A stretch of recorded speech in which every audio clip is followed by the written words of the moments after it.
This used to be a thriving amusement park. Some of the old concrete midway is still here, along with a half-century of dirt and rotting branches. This was a busy time of the year, getting ready for the new season. The roller coaster and the fun house, they'd get fixed up. They'd dump tons of sand on the beach down at the lake. And this old picnic pavilion, well, it would get a fresh coat of paint. It was like that every spring.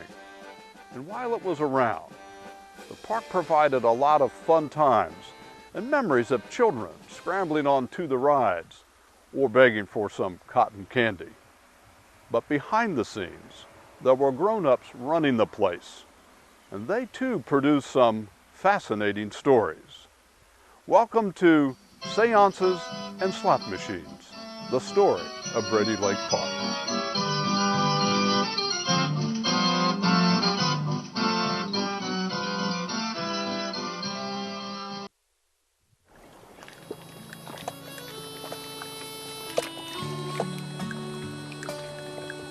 The favorite haunt of the red man in the wilds of the primeval forest has become the favorite resort of the civilized man, the Ravenna Republican.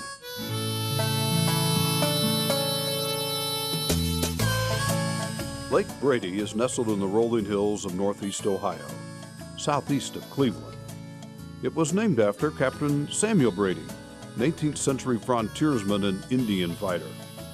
Over the years, Native Americans and early settlers fished in the lake and camped on its shores. After the Civil War, it became a popular picnicking site for local residents. It would have been very, very rural. You would have had rolling hills. You would have had a few farmsteads. The lake setting without any development around it was probably very beautiful. As the 19th century drew to a close, one man saw not just a scenic lake, but a commercial opportunity as well. A local merchant and hotel keeper, Alexander Kent, had already helped develop one amusement park at Geauga Lake in the 1880s. In 1890, he purchased Brady Lake and a whopping 150 acres, mostly around the east side. In early 1891, local newspapers announced Kent's intentions. The finest resort in northeastern Ohio is to be made at Brady Lake. Mr. Kent has perfected plans which will transform this resort into a paradise for picnickers and those in search of recreation from the crowded cities. The Kent Courier. This would not only be a place of relaxation and entertainment, but also a major economic boost for local business. They saw an influx of people to the economy and new dollars in the economy. Every week, there were stories in Kent Ravenna papers about development of the new park. Trees were being cut down. Land was being cleared. 20 carpenters were hired to build an early roller coaster. A bathhouse was going up. A new steamboat for the lake was delivered. Cottages and campgrounds were put in place. It was a busy time. More importantly, a number of picnics were being scheduled for the summer season.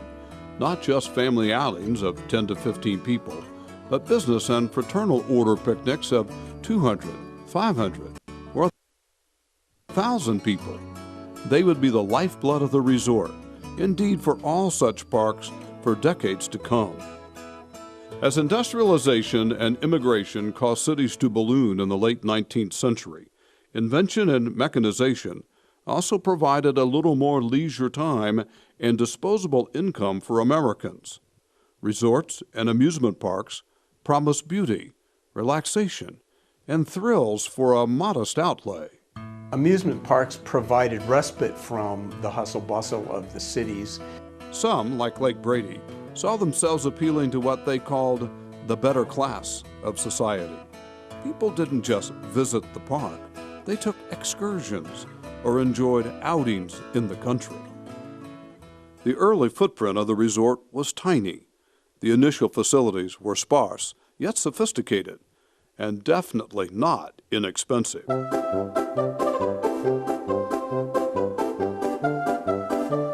When Lake Brady Resort opened on June 11, 1891, visitors found an attractive, appealing facility. Next to the lake, there was a two-story pavilion, the top floor for dancing, and the bottom floor for dining.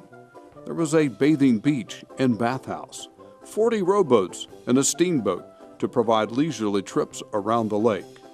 There were picnic tables, fishing, a baseball field, and tennis court. Local bands performed for concerts and dancing. And Kent added a miniature railroad and a steam riding gallery, an early version of a carousel that chugged and whirled to the sound of calliope music and a steam compressor. The Piece de Resistance was a 400-foot-long switchback gravity railway, one of the earliest roller coasters. It rose 22 feet off the ground, provided a total ride of 800 feet, and rolled along at a stirring 6 miles an hour. There already was a fair amount of competition for the fledgling resort at Lake Brady. Buying and developing the park cost Kent a lot of money. The switchback railroad alone was $3,000. The lake steamer cost $2,000. Altogether, Kent claimed he invested $25,000 in Lake Brady Resort. Opening day was a huge success. Even though a drenching rainstorm swept through the area in the afternoon, undoubtedly holding down attendance, more than 2,000 people showed up. The Lake Brady Resort was opened auspiciously and promises to be the most popular resort in this part of the state. The Kent Courier. That first day, that first summer, was in fact a rousing success. So successful that someone already was interested in buying the resort. And Alexander Kent was willing to listen.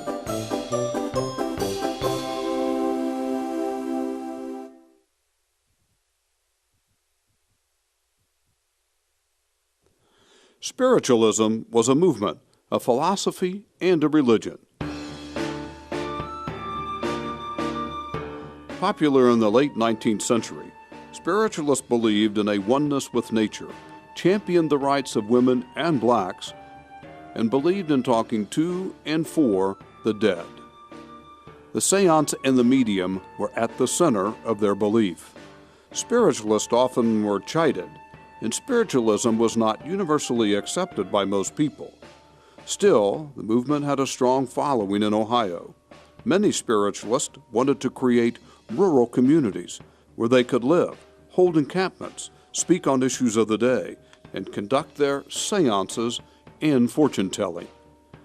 In 1891, a group of spiritualists living near Manaway decided that Lake Brady Resort would be an excellent home for them. When they approached Kent about buying the resort after its highly successful debut in 1891, he said yes. The purchase price was set at $25,000. It would prove to be a strange marriage. Actually, it was kind of a very unique combination of running an amusement park and running a church. At first, visitors noticed little difference under spiritualist management. They built a 2-story hotel with a fine dining room. They constructed what would become a popular theater building. They enlarged the bathing beach. Fireworks on the lake and popular local bands became staples of the resort. In 1892, more than 100,000 people visited the park during its summer season, May to September. It was a very successful year. 1893 was equally good. The spiritualists brought in a new ride, a razzle-dazzle, just like the one at New York's popular Coney Island. 25 spins for a nickel. Beneath the surface success, however, there were problems. The spiritualists were seriously split on how to run the park and how it fit with the group's philosophies and objectives. The spiritualists also had added their own unique attractions to the park, and they were not shy about engaging park visitors in the beliefs of spiritualism. Seances were held regularly with different kinds of mediums: test mediums, trumpet mediums, chalk mediums, trance mediums, depending on how the dead communicated through the chosen person. Fortune tellers set up in the park. So did so-called spirit photographers. Instead of visiting the photo booth and paying a nickel for a few quick snapshots for the scrapbook, Resort goers were invited to have a photo taken wherein ghosts of relatives and friends could appear in the photos around the subject. This heavy dose of spiritualism did not go over well with most visitors. Thousands of potential visitors were abandoning Lake Brady. I came across an item in the Kent Courier in 1895. Picnics are numerous on the Lake Brady grounds, and some of the picnickers have been very discourteous to the spiritualists. Fortune tellers and frauds, they sneeringly called them to their faces. If the public was growing dissatisfied, so were some of the spiritualists. Internal bickering and public disenchantment were combining to put the future of the resort into serious question. Business operations began to suffer. By 1895, lawsuits were being filed against the spiritualists for unpaid bills. To try to add more stability, in 1896, Alfred Kellogg, a well-known, wealthy Cleveland spiritualist and businessman, put up his own money to buy partial ownership in the resort and to provide better management. It didn't help. The court finally ordered the resort, only 7 years old, put up for auction. Valued at $20,000, it brought less than $9,000 at the sale. At the turn of the century, Lake Brady Resort was in desperate straits. By 1899, some of the spiritualists had separated themselves from the park and started to do what they originally wanted to do. They began building a separate community north of the resort. Within a short time, there was an auditorium, a library, an amphitheater, and a growing number of cottages. In early 1900, the spiritualists who were still running the resort, to increase park income, they announced that for the first time since Lake Brady had been opened, there was... We are sure our friends will not stay away on account of the small admission. And the 1900 brochure, for one final time, tried to sell what spiritualists viewed as the double appeal of the park. Having been visited by so many in former years and unanimously admitted by all to be a perfect paradise, Lake Brady needs no further description. Come and be convinced, and learn of the philosophy and proof of a life beyond the grave.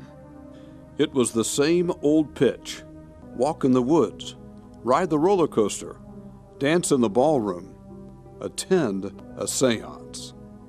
Instead of appealing to the audience, it demonstrated the incompatibility of the spiritualist business and religious philosophies. It was impossible for spiritualists to separate their religion, which those were very deeply held beliefs, from the idea of running a business.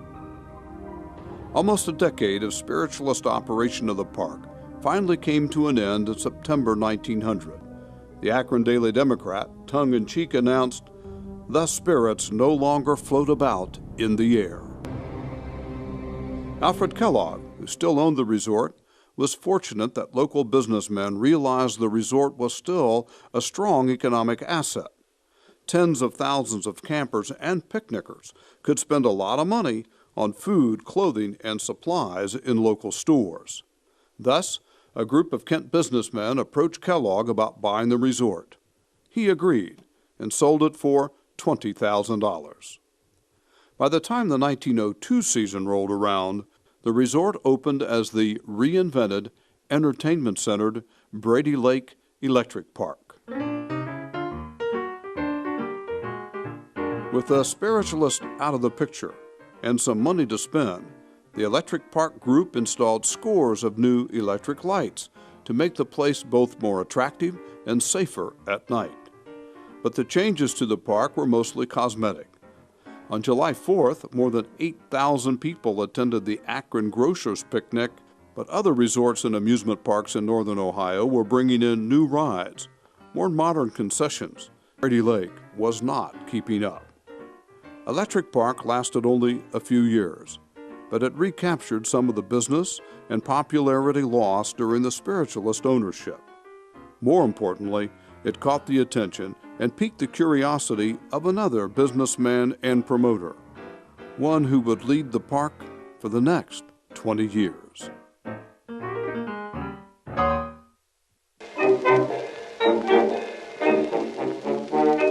Glenn Hartman was born in 1874 in Orrville, Ohio. From an early age, he loved the entertainment business. By his early 20s, he was producing, managing, and promoting stock theater companies and small circuses throughout the Midwest. Around 1904, he brought his theater group for a short booking at the Lake Brady Theater. Glenn Hartman fell in love with the place. In 1905, Hartman decided to settle down at Brady Lake. Hartman eventually not only became manager of the park, but he also owned stock to the resort and brought his wife up from Orrville. The new group launched an ambitious 3-year improvement plan. In 1907, they brought in an exciting and expensive figure-8 roller coaster to replace the outdated switchback railway. It was a wise move and a popular ride. The owners also built a new bathhouse with 100 rooms. The theater building was expanded to seat 800 people. Attendance at Lake Brady blossomed.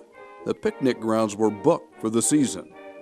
For the next season, the group purchased a fancier merry-go-round, built a bowling alley and billiards hall next to the theater, and put up a huge new dining pavilion. They added a penny arcade and a photo gallery without spirit. The resort was moving closer to becoming a true amusement park. For the 1909 season, a more spacious and modern one-story dance hall replaced the old one. A dance instructor was brought in to give free lessons an hour before the orchestra started playing, to stick around and pay to dance when the band started. Henrique, an escape artist, packed them in with his death-defying act. On the 4th of July, 1909, 1,400 people went to the theater. 800 couples danced on the new floor, and the streetcar had 6,000 round-trip passengers.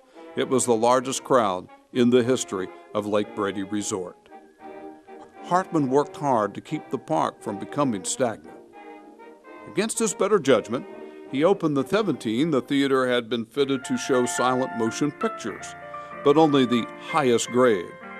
Bessie Barriscale starred in Not My Sister. Mae Marsh performed in A Child of the Paris Streets. Daily attendance at the park averaged around 1,500 people. On holidays and special promotion days, up to 8,000 visitors swarmed over the grounds. With all the cottages, camping areas, and expanding hotel, the summer population of the Brady Lake area sometimes swelled to 4,000 people. Businesses prospered. More than 75 people worked at the park, almost all local. Brady Lake Park was becoming almost like a small town, all to itself. It was secure and successful. Then the war came.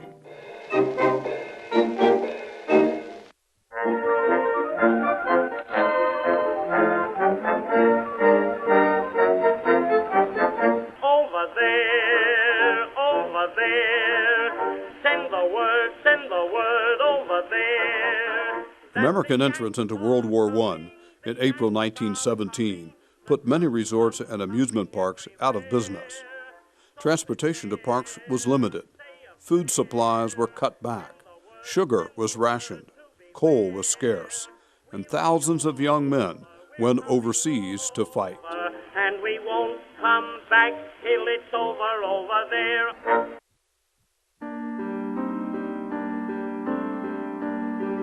While Lake Brady Resort escaped serious economic hardship, 2 of its competitors did not. By the end of the 1917 season, Silver Lake Park and Lakeside Park went out of business. Silver Lake was sold for $600,000 to real estate developers. Lake Brady's owners, who had controlled the park for 10 years, watched the park's income dip slightly as the U.S. entered the war. They saw Lakeside go out of business, and they surely knew about the large sum of money paid to buy Silver Lake. Which event concerned or enticed them more is not clear, but their interest in continuing to own Brady Lake began to wane. Local residents worried that the park would become a private club or that it would be bulldozed for real estate development. Glenn Hartman also was concerned. He had brought the place not only back to health, but to a position of popularity and financial fitness. he was not going to give up his resort. So in early 1918, he and his brother-in-law bought the place, lock, stock, and carousel. To D.G. Hartman and his brother-in-law, the public owes a debt of gratitude. They have saved this charming resort for the public, the closing of which would have been little short of a calamity. Kent Tribune, April 1918. Hartman and Gardner bought the buildings, cottages, rides, and 165 acres of land, the whole valued at $150,000. And over the next few years, they spent even more money. A giant seaplane ride was added, 75 feet tall, with 3 planes. It had a 120-foot swing radius and cost $7,000. And there was more, a Ferris wheel, an upgraded bathhouse, a new parking garage for the growing number of automobiles, and another new dance floor. Hartman had a passion for the jazz and swing music so popular at the time.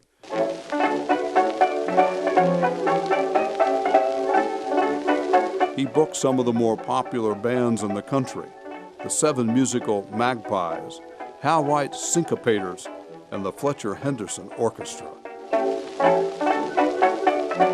In 1921, undoubtedly much to his personal chagrin, Hartman tore down the old theater. In its place went a home for the latest huge profitable national pastime, roller skating. In 1923, the park netted $39,000, about $500,000 in today's money. He constantly promoted the beauty, healthfulness, and pure fun to be had at Brady Lake. And life was fun in the 1920s. American culture was experiencing a revolution. The economy was booming. The war was far back in the country's rear-view mirror. It was the Roaring '20s. It seemed to be a good time for Hartman's biggest venture. In 1924, Brady Lake Park encompassed 225 acres and was valued at $800,000. But it needed an infusion of new money to pay off old debts and to keep the park competitive.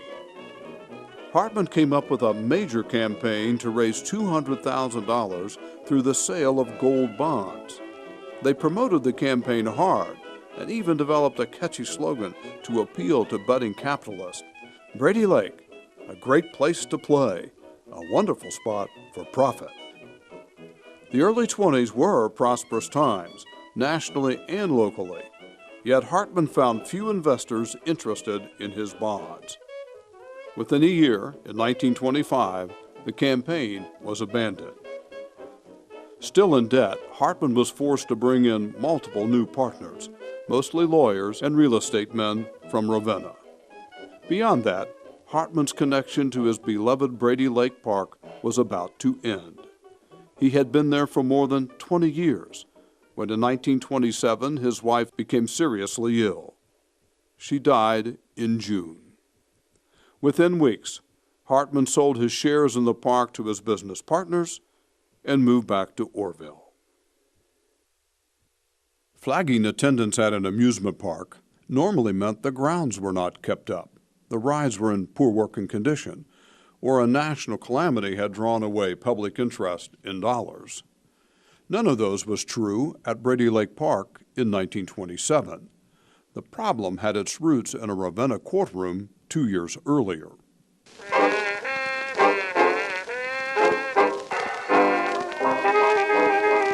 Henry Robeson, judge of the county probate court, usually handled cases involving estates, adoptions, and custody issues. In July 1925, however, he discovered he had the power to regulate public dance halls. Robeson had no problem with dances at amusement parks Monday through Saturday, but he drew the line at dancing on Sunday. And in 1925, he basically decided, I'm not permitting Sunday dance licenses anywhere within my jurisdiction. And that, of course, impacted Brady Lake.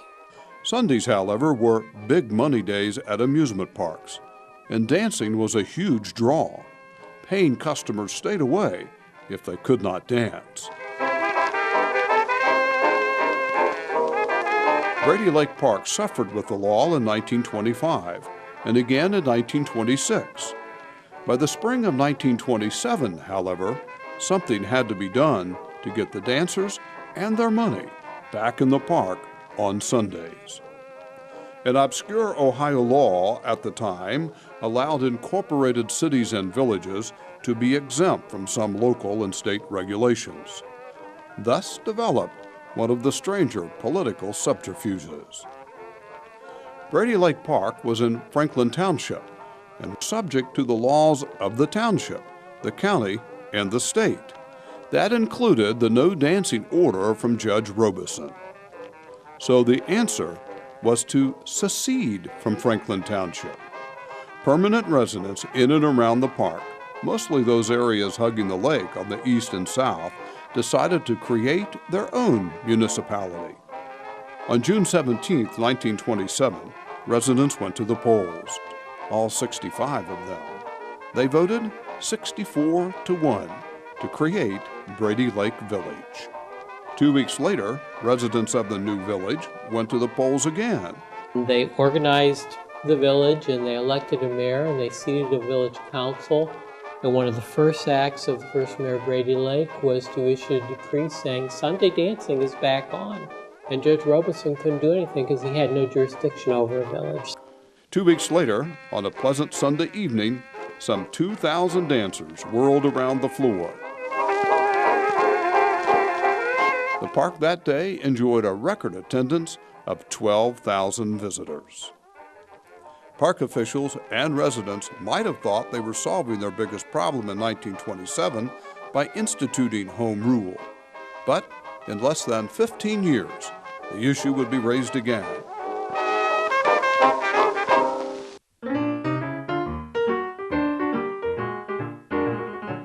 With Glenn Hartman no longer running the park, new leadership had to be found, quickly. It came from one of the men Hartman had taken in as a new partner. Don Wilson Sr.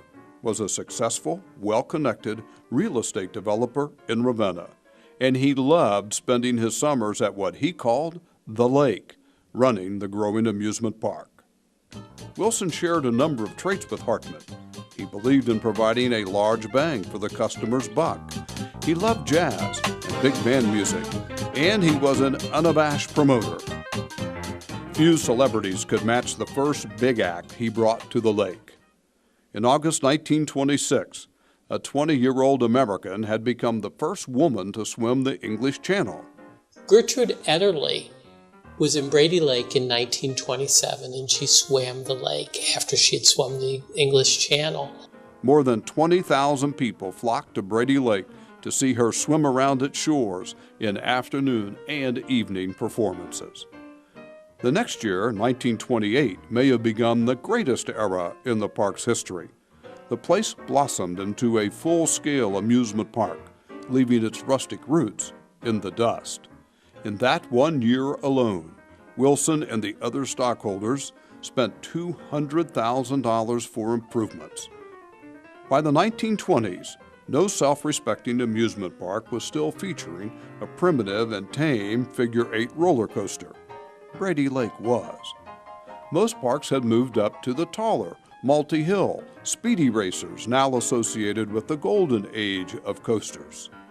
Wilson went for the best. The cost was staggering for a park the size of Brady Lake, $60,000. But they got a beauty. Its total run was 2,400 feet, and it was 60 feet high at its peak. Its first breath-catching drop at the far north end of the park immediately barreled into a hard right turn, and then a rapid run down the entire length of the park. The Wildcat was tucked in behind the roller rink and the bowling alley buildings, snaking along the main road through the park, now the public thoroughfare called Lakeview Drive. Cottages on Lakeview once had enjoyed relatively quiet times, even when the park was in operation. With the arrival of the Wildcat, that luxury disappeared. Out your front window, across the street, maybe 60 feet from your porch, Wildcat roared and clattered by, the screams of its passengers rising and falling deep into the night. The Midway now extended far to the south, with new amusements and concessions for young and old. Cottages gave way to rides, souvenir stands, snapshot booths, and games of chance. Wilson continued booking some of the best-known big bands. Guy Lombardo packed the dance hall in 1928. Ben Burney and the immensely popular Ted Lewis and his musical Clowns played the park the next year. Then came Rudy Valley, who drew 5,000 people for 2 shows at $1.50 a head. The park hosted the American Legion Drum and Bugle Corps competition. It held a rodeo and sponsored a horse race in the lake. Don Wilson loves special attractions and promotions.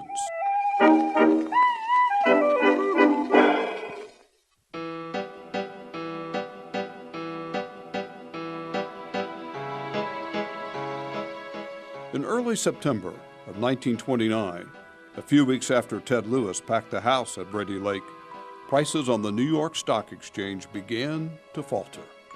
The downward slide continued until October 29th, when the stock market crashed, plunging the United States and much of the world into a deep economic depression.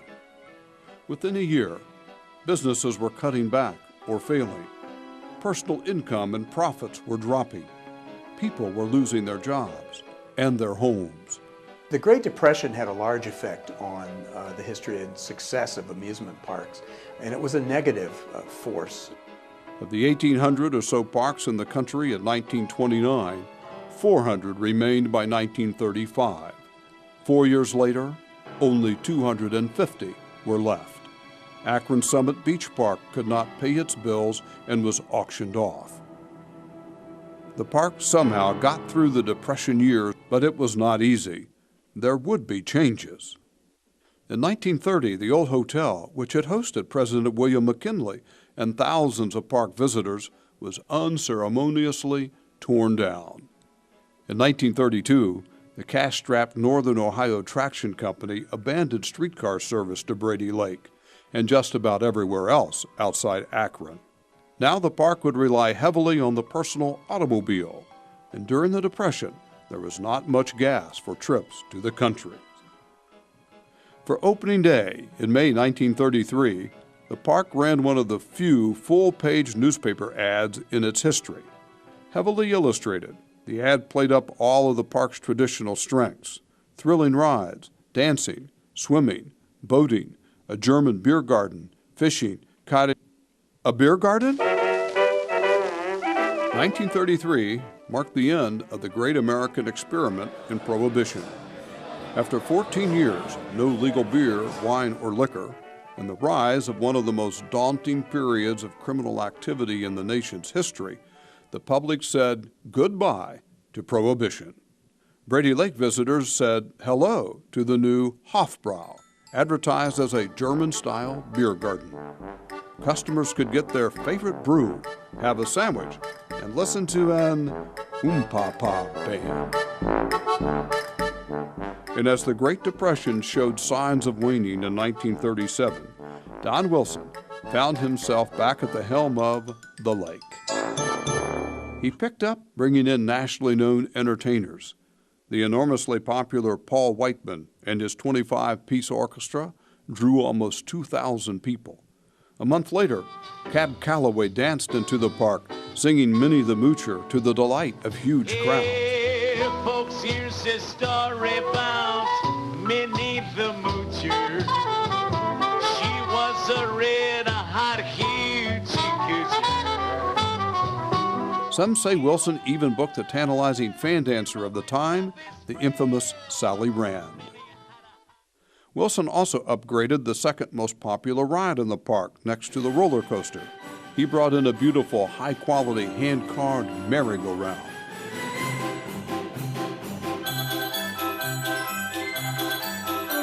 Children loved the colorful menagerie of 48 horses, lions, and zebras, and the music from the Wurlitzer organ. The carousel stayed at the park until it closed, eventually finding its way to Knott's Berry Farm in California, where it remains today. And that wasn't the last change.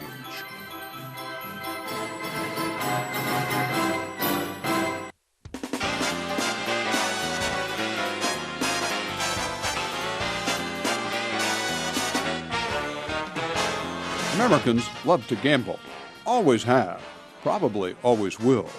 Today there are legal casinos in major cities, state-run lotteries and video slot machines at racetracks, and it's all legal. 75 years ago, there also were lots of opportunities to take a crack at old lady luck, few of them legal. Card games, roulette wheels, lucky numbers, dog races, pinball machines, those were some of the games of chance. Bingo and slot machines were two others. The one-armed bandit was a mechanical marvel, a whirling dervish of fruits, geometric shapes, and numbers, all spun to life by the tug of a handle. By 1937, there were about 200 machines in the county, including at Brady Lake and Geauga Lake. Another seemingly less serious form of gambling was more recent and even more widespread. And 36. Bingo, by the 1930s, had become a perfect rage. I-24. It was played at women's clubs, society parties, fraternal organizations, and amusement parks. A Massillon, Ohio woman told a newspaper in 1938 that on a recent Sunday visit to Brady Lake Park, she watched 2,500 people playing bingo. And she was right. That summer, the park's dance hall had been repurposed into a huge bingo facility, aptly named Bingo Land. Some bingo games in the country were played for fun, some for charity. Winners got coffee pots or clocks. Brady Lake customers played for cash. On any given Saturday night, with 2,000 players, and even assuming liberal jackpots, the house could make well over $1,000, plus income from food and drink that customers bought. Add in the take from just 10 average nickel slot machines, and the haul for one Saturday night at Brady Lake could reach $1,500, about $25,000 today. Bingo Land was more profitable than the roller coaster and carousel combined, and cheaper to keep running.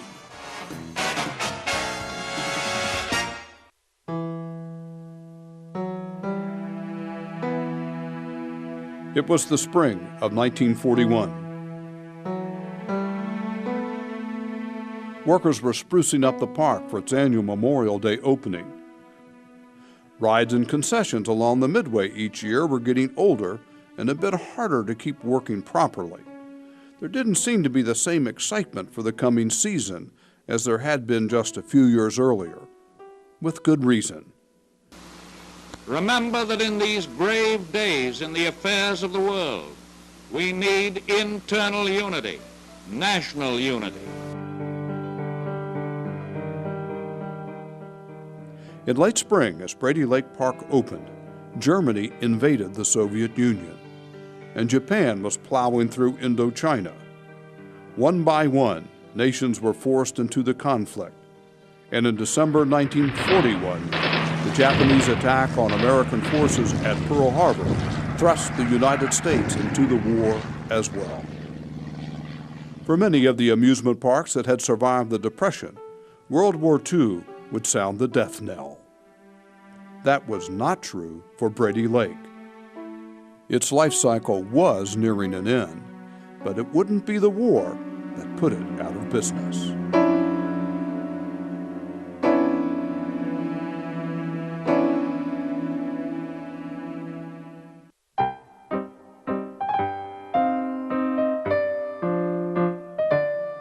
Edward Kleinman was a refined, well-dressed, introspective family man and attorney living in a nice home in Cleveland Heights. In 1942, he had 3 young children and maintained a busy law practice.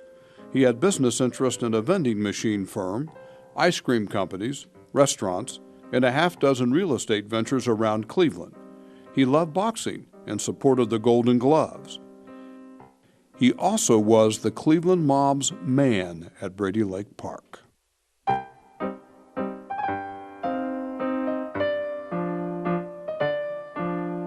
During Prohibition, assorted criminal organizations fought for power, territory, and money.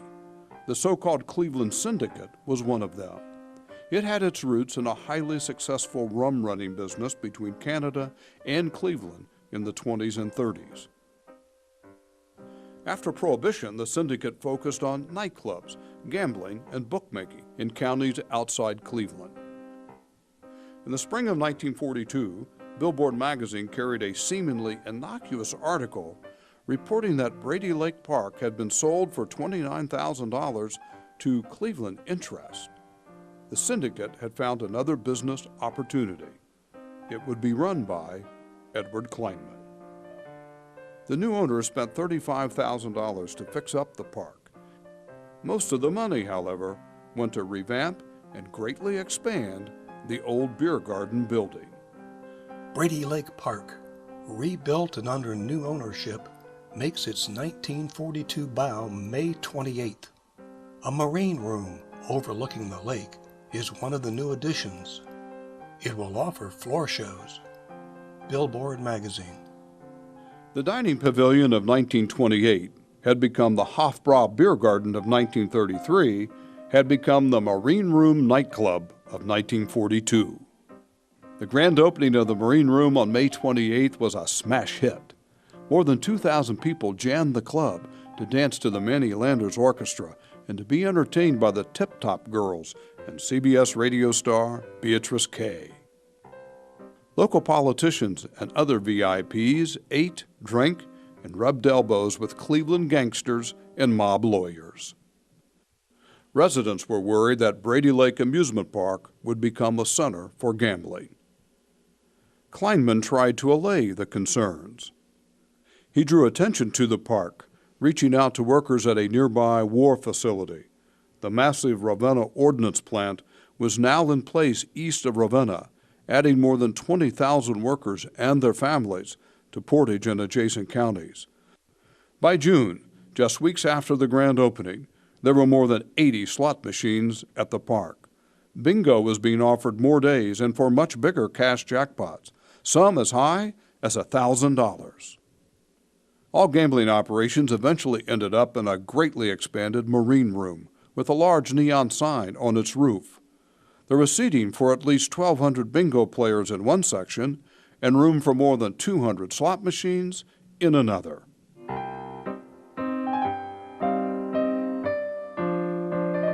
In October 1942, while the war raged across two oceans, Brady Lake Park was on its way to becoming what one newspaper called, and what local residents had feared, a gambling emporium.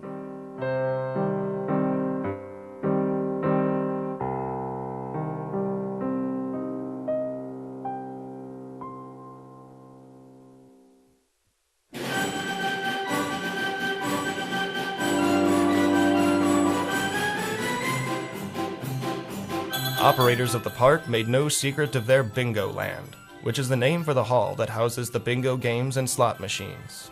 The slot machines do a thriving business. Sometimes the suckers stand 2 and 3 deep behind machines. Cleveland Plain Dealer, 1942. For the first few years of the syndicate's ownership, local police and government officials paid little attention to gambling at the park or anywhere in the county. The sheriff would give some lip service to it, and they would go out and do some gambling raids, and the gambling would go away for a while, and then it would come back. A Plain Dealer reporter played the slots to see if he could win. He lost 30 nickels to the one-armed bandit in 15 minutes. The reporter said a village police officer at the park told him it isn't healthy to be coming out here worrying about what's going on. Then the mayor played the trump card. Brady Lake, he said, was an incorporated village. As such, it's immune to some laws, including those that ban bingo. The 1927 vote that had created the tiny municipality and saved Sunday dancing was now being used to protect gambling at the park. Lines soon were clearly drawn. The syndicate, park, and local government on one side, a growing number of state officials and local reformers on the other. The state took the offensive. The Highway Patrol and the Office of Price Administration in May 1943 blockaded roads leading into Brady Lake Park. They said they were checking to see if the drivers had the proper gas rationing stamps.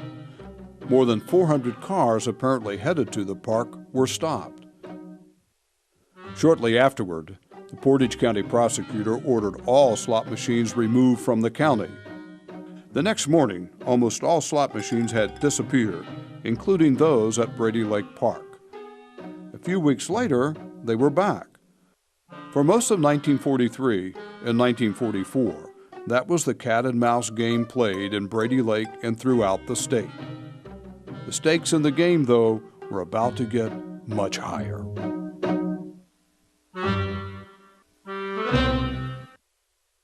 Frank Lausche, former Cleveland judge and mayor, had long been a foe of crime, criminals, and gambling.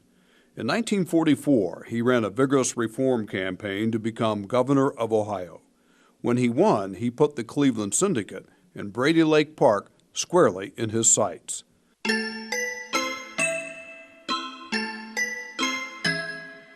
Lausche was joined by local organizations and newspapers who railed against bingo, slots, bookie joints, and pinball machines.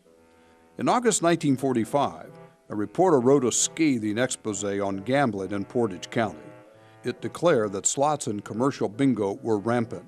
There were thousands of dollars going through Brady Lake between bingo and the slots, thousands of dollars every night.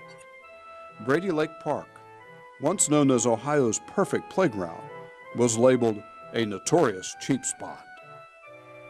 The day after the article appeared, slot machines disappeared in the county. A short time later, they were back. It was the cat and mouse game again, and Governor Lausche was having none of it. In April 1946, he ordered Brady Lake Mayor Joseph Cox to remove the slots and stop the bingo games. The mayor refused. In a stunning move, the governor removed Cox from office. Gambling at the park continued, even as the Cleveland Syndicate tried to make it appear that Brady Lake was returning to its roots as an amusement park. They promoted picnics and pony rides, built a fancy new entrance gate, and dumped more sand on the old beach. Post-war Americans in Northeast Ohio did show more interest in the park. Families spent a day or an evening walking the Midway, riding the aging roller coaster, or swimming in the increasingly dirty lake. Kids, after all, don't care about gambling. They wanted to ride the carousel, try to win a Cupid doll, eat a candy apple. Yet, for each happy memory created, another ride was removed, another attraction lost. It was the park's last stand. In 1948, a Portage County grand jury was asked to indict Kleinman on gambling charges. It refused, but the pressure from the governor and the new anti-gambling sheriff had taken its toll. When the park opened for the 1949 season, the slot machines were gone for good. Brady Lake operated through at least 1949, continuing to promote its bingo games. Newspaper ads for the park began to get smaller and appear less frequently. After Labor Day in 1949, no more appeared in newspapers, not in 1950, not in 1951, not ever. The last ad to appear in 1949 carried an ironic invitation. Plan your group picnic for next year at Brady Lake Park. From all appearances, there was no next year.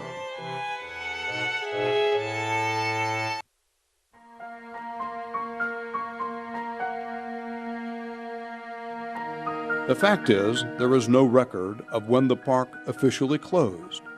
Even older local residents disagree on the date and circumstances. One day, it just didn't open again, and hardly anyone noticed. The syndicate left, closed and locked the gates. They took almost nothing. Buildings, rides, concession, bingo tables were left behind. It was a freeze frame in time. Everything just stood there for years. The buildings, the rides were still there, the roller coaster was still on the tracks. It was just like a ghost town. Some folks swear that state officials came in with sledgehammers, smashed the slot machines, and heaved them into the lake. That would have been big news, but there are no articles in any area newspapers about that happening, and no one has claimed discovering scores of one-armed bandits in the shallows along the shore. Brady Lake Park just got old, unpopular, and unprofitable. Everything after a while loses its luster. It's not as exciting. It's not as much fun. The phasing out of gambling, I think, was a real factor in it. The Cleveland Syndicate moved on to much bigger things. As the pressure from the governor increased, the mob looked for friendlier territory again. They found it in 1949 in Las Vegas, where gambling was legal. The syndicate put millions of dollars into building the fabulous new Desert Inn in Vegas. Back in Brady Lake, the old park was left to make a profit off its remaining rides, concessions, and bingo games. It couldn't do it. In 1950, U.S. Senator Estes Kefauver convened his Rackets Committee to investigate organized crime in America. When witnesses talked about Ohio, Brady Lake Park was mentioned more than a few times in less than flattering testimony, and in the past tense. The next time the old park was mentioned in the papers was several years later, and then the articles dealt with the eyesore the now-defunct park had become. Brady Lake is nothing more than a group of decaying buildings now, a ghost park. Akron Beacon Journal, January 1953. And it was literally disintegrating. Nature was eating away at the old park. It didn't take long for the weeds and untended shrubs to lay claim to the midway, or for sun, rain, and snow to fade signs and rot wooden structures. Some area residents also helped themselves to whatever was left behind. Even one of the beautiful carousel horses was removed as a souvenir and used as a backyard swing for a young girl, until it too surrendered to the elements. Although the gates and fences were closed and locked, there were gaps where local children could wiggle through and enjoy the delights of the skeleton that was left. There was a break in the fence where we all could get in. It wasn't hard to get into, and so we had the full run of the park. There was no power, but youngsters and teens pushed, pulled, and rode the old rides until they fell apart. No one was quite sure what to do with the place. The syndicate still owned the land and buildings. Eventually, in 1955, Kleinman asked Don Wilson, former owner and manager of the park, to sell or tear down some of the deteriorating buildings and rides, including the once proud Wildcat roller coaster. It pretty much decayed piece by piece. A lot of it wasn't sold off. It's exposed to the elements. It just basically went away. Yet, even by 1959, some dilapidated structures remained. Finally, the Brady Lake Fire Chief ordered them burned. The roller rink and a souvenir shop were among the last to go.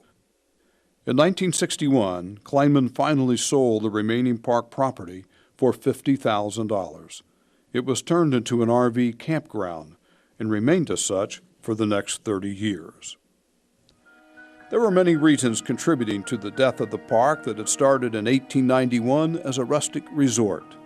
New forms of entertainment, television, rock and roll, another war, this one in Korea, the migration to the suburbs, aging facilities. They all helped put Brady Lake and other parks on the critical list.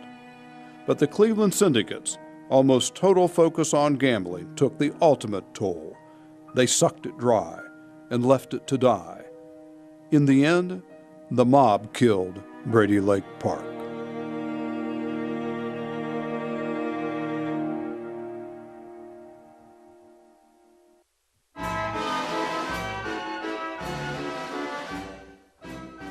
A curious thing about amusement parks is it's a nearly universal experience.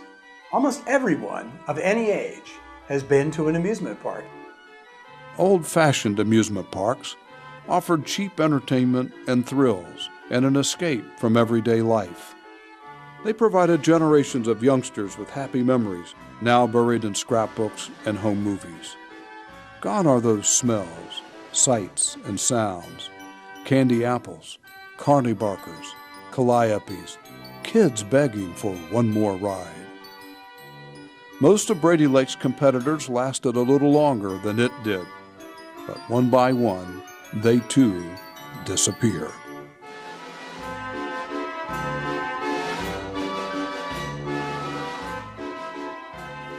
There's not much left of the old park, 60 plus years after it closed. There's a 1930s fire hydrant over there with a tree growing around it. In a jungle of vines and trees and shrubs, there are foundation blocks of the old roller coaster. Down by the lake, still visible, are the concrete platforms of the dining room turned beer garden turned gambling hall. And there's this old picnic pavilion. Try as nature might, it just quite can't get rid of the great old amusement park that entertained generations. Whether it was run by spiritualists, wheeler dealers, or the mob, whether it featured seances or slot machines, this used to be one heck of a place.